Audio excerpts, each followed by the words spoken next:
Hey folks, welcome back to the Portable Gamer, welcome back to Assetto Corsa, and welcome back to Rouen les Essarts. So we're doing the same race we did a few days ago in Project Cars 2, we're doing it in Assetto Corsa.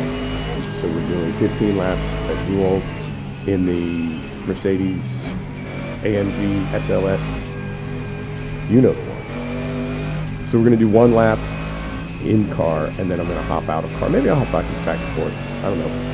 Figure it out. But man, I've made some discoveries about Assetto Corsa, and you know, initially I felt like Project Cars 2 got it on overall game experience, and Assetto Corsa came in second because the graphics weren't as awesome, and because I have really been struggling with the AI. Well, a couple things happened. One thing happened, we got the Good Bad Weather suite that we're running right now, and we're running, I believe this is the Broken Clouds weather, high sun. That, to me, that changes everything. The whole game just looks so different with the gbW suite. And then also we added, this is a replay by the way, I'm not driving, I'm talking over a replay. And then we also added ReShade and Sweet FX. And I feel like that really changed the look of the game for me, and it really made it look a lot more photorealistic and a lot less cartoony. And that was one of my complaints. My other complaint was, of course, the AI. So let me hop to the TV camera, and I'll tell you what's up with the AI, or what I figured out about the AI. And man, it's one of those things like, change your whole world, change your whole perspective. Let me see, do we want a leaderboard? I feel like we do want a leaderboard because we're going to be making progress. There we go. Leaderboard. Okay, we are in 6th right now. But then I'll turn the rest of this stuff off. No, I'll leave the tires on. I'll turn sidekick off. And I think I'll turn the map off. Okay.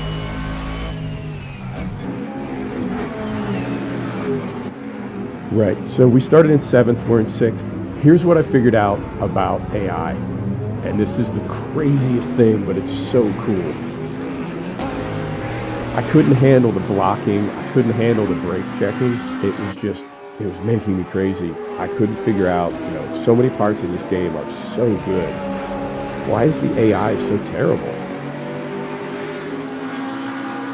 And then just for kicks, just to try something, I cranked the AI up to 90. The AI right now is set at 90% plus minus 5% because we're running out of Content Manager, which is a really cool tool for Assetto Corsa. If you don't have it, just Google Assetto Corsa Content Manager. I think it's Russian, but it's an app that basically controls Assetto Corsa, and you need it. You can't run the gbW suite without Content Manager, so you need it for that, but it's just good for a lot of things. And what I realized about Content Manager is you can set the difficulty in there, and you can also set a range. So we're running at 90 right now, plus or minus 5. So the AI will then be between 85 and 95%. And then you can do the same thing with the aggression. So the aggression is set at 40 plus or minus 10. So the aggression will then be between 30 and 50. Right? And you know what I noticed immediately? The AI isn't stupid anymore. When you set the AI to 90, it behaves like race cars. It is the craziest thing. And the only thing that I can think of is when you dial the AI back, it's trying not to race. And that's what makes it so stupid, is that it's not doing what it's made to do. It's made to race. It's made to go fast and to be on the line and to maybe slide a little bit, get a little bit out of shape. And when you try to dial it back, I think that's when it goes all goofy. I find the AI to be so much more predictable and well-behaved when it's on 90 than I ever did when it was on 30 or 40. And then here's the other thing that's super cool. Now I'm not trying to deal with bad AI. Now I can just race against race cars. And it has totally changed my perception of Assetto Corsa. Like, this feels like racing to me. Everything, all the cars are doing what they're supposed to, and then I can do what I'm supposed to. It really has just changed the game. So that's one of those things where, you know, you live and learn. I'm glad I figured it out when I did. Who knew? But it's totally made a difference. And I don't hate the AI. So yeah, we set this race up now. I need to go back into Project Cars and see if the same thing happens when I crank that AI up. And we'll see. But yeah, everybody's doing what they're supposed to. There's no more brake checking. And again, the same thing. You know, I assume, I don't know this, but I assume all that brake checking when I had the AI dialed back, I assume that brake checking was the AI trying to not go fast through turns. Right? Well, that's not what race cars do. So of course they're brake checking. So I imagine it'll get better when we go up to 100. I don't know if I'm quite at 100, but I really felt like I could stretch out, and now I don't feel like such a goofball. Because like I said, like we did that session at the Nürburgring last week, and I was just all over the place. Because I was trying to anticipate the bad behavior of the AI instead of anticipating the appropriate behavior of a race car. Like, look at this. You got a train going here. Everybody's braking just when they're supposed to. Nobody's bumping into anybody. It's beautiful. I love it. So, yeah. So that's where we're at there. And I'm just going to let this play, and I'll talk actually about gaming. I don't know. Are we showing tire wear? I can't tell. I don't think we are. Because we're on like lap 3, lap 4 right now. On the pit board.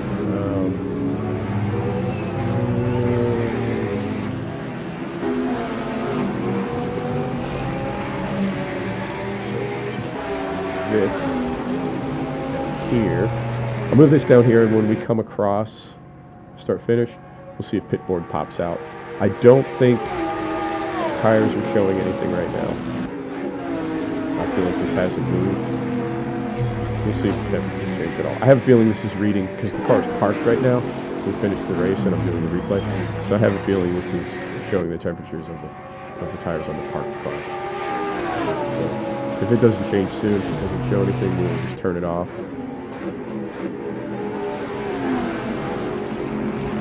Yep, being careful. I don't use any kind of rewind. So, like, this is a 15 lap race, and I've done it probably 6 or 8 times, and I've made it like to lap 11, lap 12, crash, start over. That's just moto mio, baby. That's my way. Okay, came across the start finish and didn't see anything on pit boards, so we'll get rid of pit board. And we'll get rid of tires. We'll just leave the leaderboard up.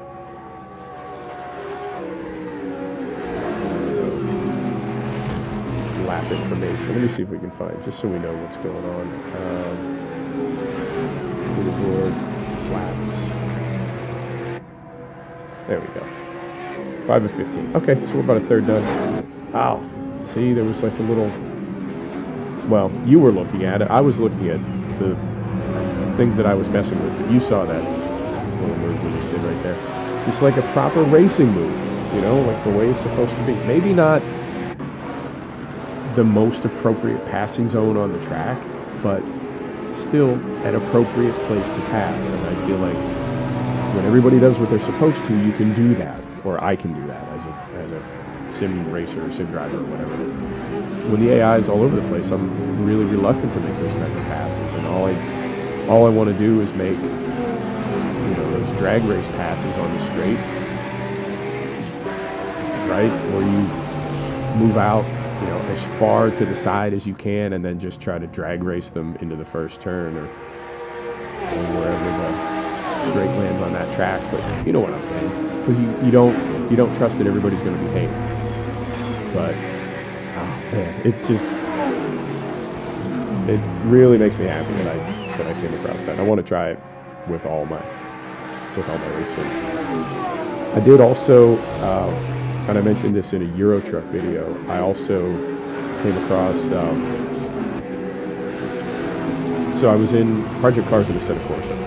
Through them I found F1 2017, and through a thread about F1 2017, I found R Factor and iRacing. Well, I'm not going to do multiplayer, so I don't need iRacing right now, but R Factor is really, really cool. And this track is in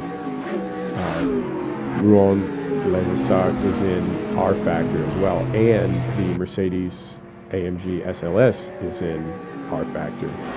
So I think I'm going to do this race on a third sim. I think I'm going to do this race on R Factor as well, and then compare all three. And you know what's crazy? Oh, I forgot to mention this. It just blew me away. Like, I'm running, what am I running right now? 2 and change. I think my best lap is about a 2:02, but for the most part, I'm right around 2:05, 2:06, and then when the tires start going away, it goes up to about 2:10. But call it 2 and change, right? 2 and low change. It's the same as my lap time on Project Cars 2 on this track in this car. And then I got R Factor the other day, immediately went looking for this track, found it, downloaded it, bought this car pack, which is like, it's like $17 for 5 cars, so I could have the Mercedes. Took it out, couple different tuning, couple different setup, right? And lo and behold, I'm turning 2 and change. And I don't know if that's coincidence. I don't know if it's dumb luck. I don't know if that's like the code is rigged, or if it's some really passionate and committed mod makers and developers that, like, if you're going to go to all the effort to make this track, right, to make Rouen Les Essarts, if you're going to make this, you're not just going to throw it together. And that the lap times on 3 tracks in 3 sims made by 3 developers and 3 mod makers, well, 2 of them are mods, 1 comes with the game, for the lap times to all be within a couple seconds of each other. Oh, and then the car as well, that the performance of the car is that good as well. Yeah, I know there's some, I know Gran Turismo and Forza now, we accept that Gran Turismo and Forza are just arcade games at this point. They're not really racing sims. It takes me, about 5 seconds back right now, it takes me a couple laps to catch up to the R8 and the Z4, but I more or less drag race that Audi for about 2.5 laps. Like, there's a ton of side-by-side, and it's, I just love racing like that, where the outcome is completely uncertain. You're not getting rinsed, but you're also not just walking away with it. So cool. Oh, I just totally spaced what I was talking about. Mod maker. Forza and Gran Turismo now. I mean, they certainly felt like racing sims. Oh, not cool. They certainly felt like racing sims when they were all we had, but when you play them now, they feel like arcade games. In Forza Horizon, you drive around the Riviera smashing mailboxes with your car. I don't really think of that as simulation. It's fun, it's definitely fun, but it's not racing, it's not sim. So now there's Race Room and R Factor and GTR. The other one, iRacing, Assetto Corsa that we're in right now, Project Cars. Project Cars is on the fence. I've heard some people say that's pretty much an arcade game too. But how serious do these developers have to be that the laps are all within a couple seconds of each other on this track, right? Like, does that make sense? You see what I'm saying? I feel like if Forza made this track, I don't think my lap time in the Mercedes would be 2 and change, 2 and low change. let's go in-car for a minute. While we're catching up to this Z4.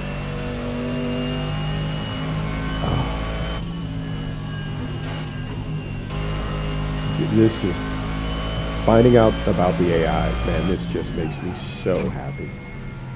It really does.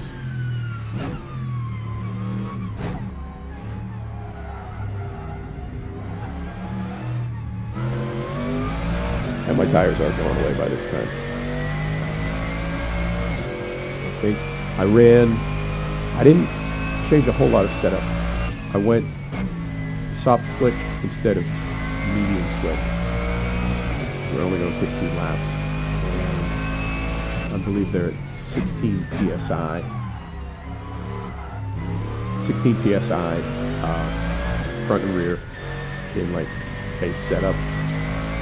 And then I dropped to 15 PSI in the front. And the track temperature is not super hot.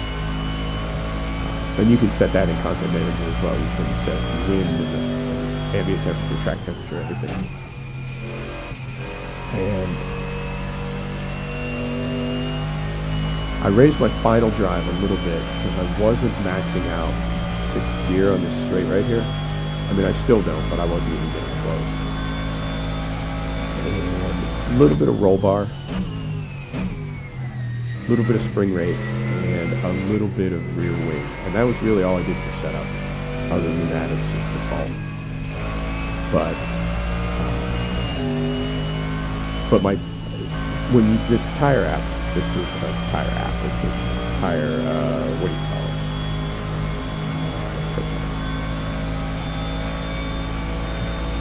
it? It really shows you everything, and on the right side of it. See, I'm talking while the good racing is going on.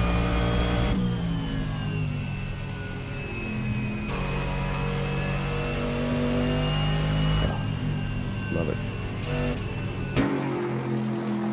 So, Pro Tire, it's got like a little meter on the right side, and it sort of forecasts where your tires will be at certain lap counts, and it's pretty accurate. So, at 13 laps, we went yellow, and it's a 15 lap race. So the last couple of laps, we are definitely sliding around a whole lot. Let me turn it off. Yeah, we'll go TV coverage for the last couple laps racing with this Audi. Man, I'm so stoked about this. And I'm also wondering if I shouldn't try it in, like I said, all my other races. I don't know if I should try it in F1 2017 because I just don't know the game well enough yet, and I don't know the tracks well enough yet. I know probably 10 of the 20 tracks that are currently on the F1 schedule.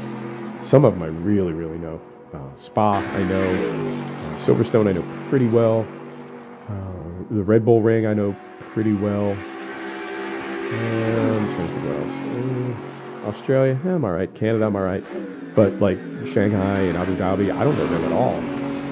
Here we go. This Audi is just like, no, you can't have it.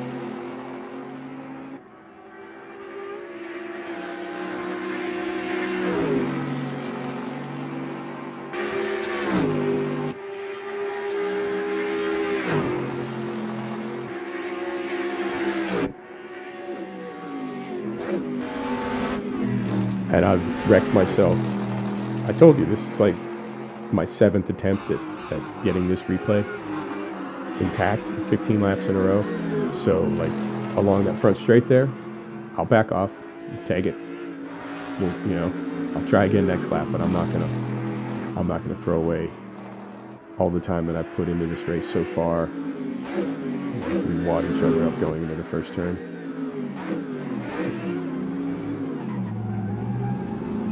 Little bit of a brake check there, but not terrible. Oh, and I got this Z4 right behind me. Like, I feel like if I make any mistake at all, the Z4 is just going to be all over me.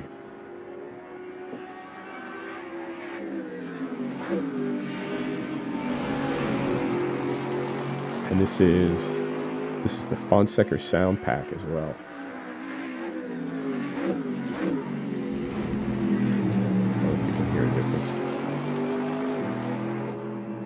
It sounds great in the car. In fact, let's jump in the car and have a listen.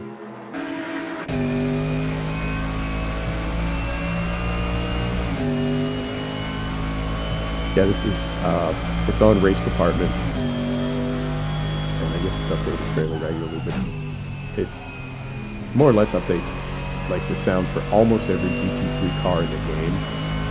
So clearly the guy is a big sports car fan. But like the sound for the Z4 and the Porsche RSR is unbelievable.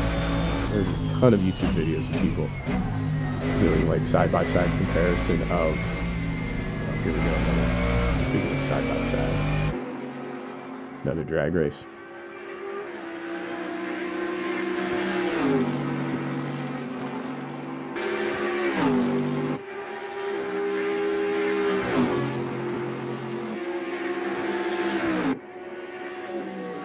And I think, I want to say I passed him on like lap 12.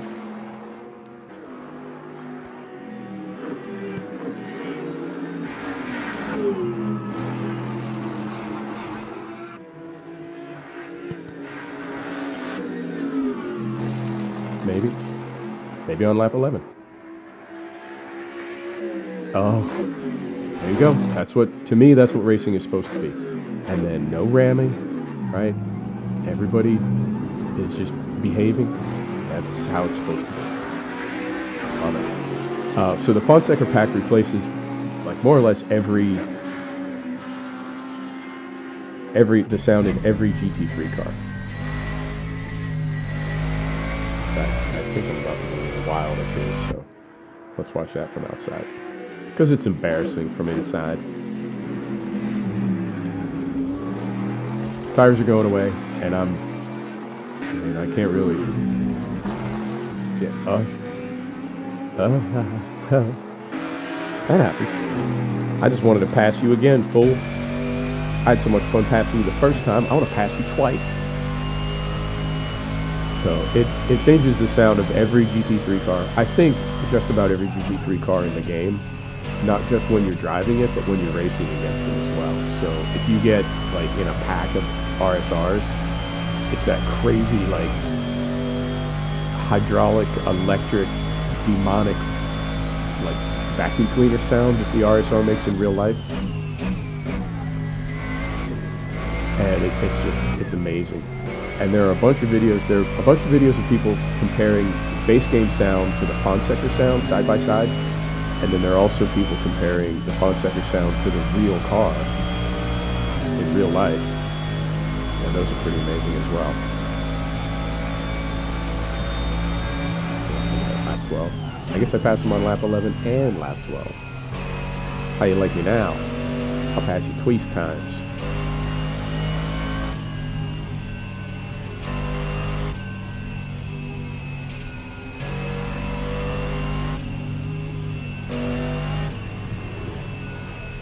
Go. Oh, so scary to pass right there on the outside, and this whole track it's awesome, but it's so bumpy, and the bumps in Assetto Corsa, the physics are real. The physics are not even joking in Assetto Corsa, and if you hit a bump when you're doing something with the car, if you just roll over a bump at high speed, probably not the end of the world. But if you hit a bump when you're like under hard braking or making some kind of radical steering adjustment or trying to change the direction of the car, left to right, not front to back, you know what I mean. But the bump will even right there, there's a little bump coming out of that, and it'll just like radically upset the car immediately.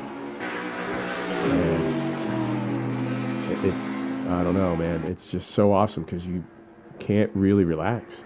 You can't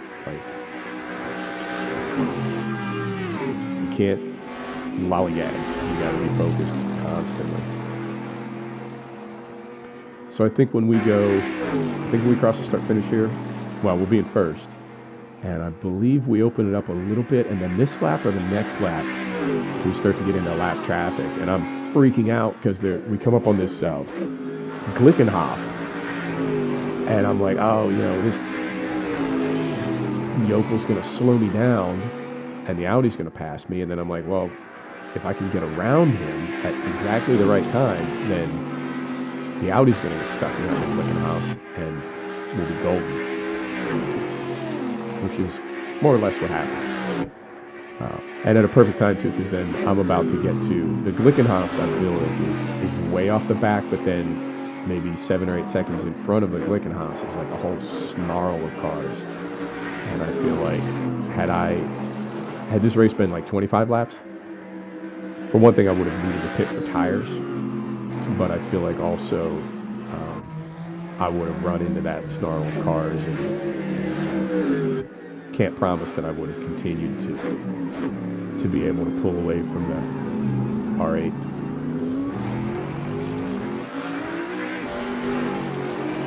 I'm so pleased with the way this went. And this is my last video of the day too. I did Euro Truck earlier. Euro Truck? American Truck? Some kind of truck. It was a truck. I'm almost positive. So I did that earlier, and that went really well. And then I've just been fighting with this for hours. Like, I just keep starting it. And, you know, that's one of the big things about my channel is I want everything that I do to be, you know, no cuts, no edits, just one shot. And, you know, I want you to see how I game. I don't want you to see how I edit. I want you to see how I game. And there's a lot of amazing sim racers. I got iRacing the other day. I'm not going to keep it. It's a subscription, so I'll just let my subscription lapse. But I got iRacing, and then I started checking out all these iRacing events online. There's a ton of them on that channel. And, I mean, you can watch people turn, like, solid lap after solid lap after solid lap for, you know, 60 and 70 laps. And that, to me, is what racing is about. Anybody can turn a quali lap, but, you know, you only need, it's quali. You only need to do 1 or 2. They need to be perfect, but you only need to do 1 or 2. But I find, like, a lot of the lobbies that I watch and a lot of the racers that I watch, I don't know that I'm seeing people running, you know, 30 or 40 or 50 good laps in a row. The races that I watch live online, it's a lot of shenanigans, a lot of trolling. And then some of the sim racers that I watch, I'm not complaining, I'm not bad-mouthing them. I'm just saying there's a lot of editing and a lot of cutting, which makes the video a lot of fun to watch. But I don't know if I'm seeing, like, one shot straight through end to end. And that's, I'm not saying that I'm not seeing one shot straight through end to end, but I don't know that I am seeing. So the reason that I do my videos the way I do, long, and maybe you think it's a little bit boring, but it's so you can see this is one uninterrupted race from beginning to end, and this is how it started, this is what I did, this is when I screwed up and, you know, drifted off the track, and this is how it ended. Even when I don't finish well, my Formula 1 race the other day, I finished, you know, 17 out of 20, and I was everybody behind me was DNF, so I was, like, literally last. Could not have done worse. But we're going to keep that going throughout the season and try to climb the ladder a little bit, improve the car, improve my driving.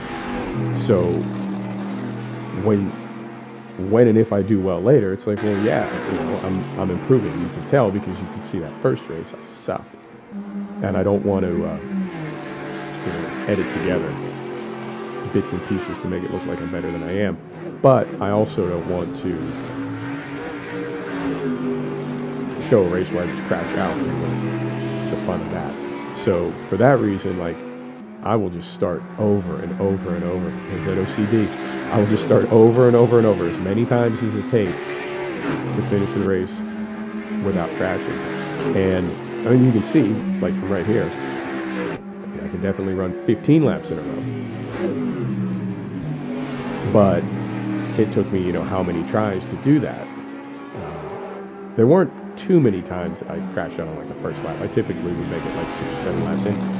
But then I would get too aggressive. I would do something dumb. I would lose focus. It was always my fault. It's not, you know, it's not like anything happened. I would do something dumb, and typically it would involve being too aggressive and too impatient, and I'd stuff the car. So to me, that's almost like me kind of slapping my own hand. Like, if you don't want to have to record the same race 6 times to get it right, don't be too aggressive. You know, don't throw the car away. So I think that's, there are 2 goals to be doing that. One is that I want what you see to be end-to-end unedited, and the other is it's reminding me, like, the more impatient you get, the longer it's going to take to get this done. If you just relax, you'll be done quicker than if you start hurrying, which is true of a lot of things in life. Right, so we're coming up on the end here, and when we cross the start-finish, we'll wrap it up, call it an episode, and I'm going to go pour myself a glass of wine, start my weekend for Rio. So, yeah, Assetto Corsa, if you haven't tried it yet, if you're into sim racing and you haven't tried Assetto Corsa, I would definitely recommend it. And if you're not into sim racing, but you like Assetto Corsa, reverse that. If you like watching sim racing, definitely check out, there's a ton of amazing videos on YouTube of people doing amazing things in Assetto Corsa. So by all means, check it out, show those folks some love, because it's been an eye-opener to make these videos and realize how much work goes into them. When I was working in with the content creator consultant from YouTube, and they were like, yeah, you know, you just record yourself playing a video game, doesn't really, you know, that's not a big deal. Anybody can do that. That doesn't make a channel. And I was like, yeah, I don't know if anybody can do that. It's a lot harder than I thought it was. Right. Folks, there you go. Rouen, Les Essarts, Mercedes, SLS, AMG. Thanks for stopping back to check out The Portable Gamer. Thanks for joining us for another episode of Assetto Corsa. And we will see you next time. Take care now.